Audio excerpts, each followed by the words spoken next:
Emirimu gisanyaladde ku Centenary Bank etabira eyiganga bwekutta omuliro mu kiro ekikeesezza olwaleero. Omuliro guno kitegeerekese nti gwatandise essaawa 5 mu kiro era bebaguzikiririzza ng'ebimu ku bintu mu banka byonoonese. Omusasi waffe watuukiddewo nga ab'ebyokwerinda basibye akaguwa ku banka eno nga tebakkiriza kasitoma yenna kuyingira.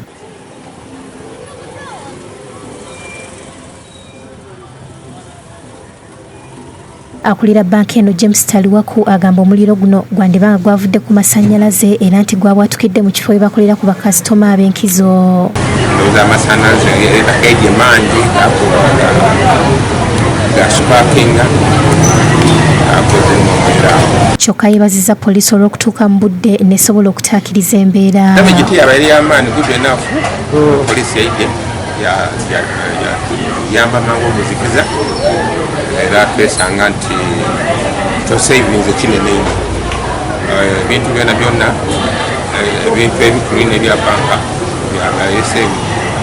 Agamba basazeewo okuyimiriza mu mpeereza yaabwe okutuusa nga bamaliriza okutereeza ebyonoonese n'asaba bakasitoma okukozesa amatabi amalala. Kasitoma tuli abali immediate need of the service basobola okukozesa alternative channel agents abatwetooloire waliwo agent. Agumiza bakasitoma ku kituuseewo. Kasitoma yenna afa wenkana ate eraliikirira sente dedire safe buli kimu kiri mulaala wazira taafunaire. Within the next 2 to 3 hours we hope to start work. Omwogezi wa poliisi mu kitundu kya East Busoga Diana Nandawula ku lukomo lw'essimu omuliro guno agwesigamiza ku masannyalaze era n'alambulula ku bintu ebyonooneddwa.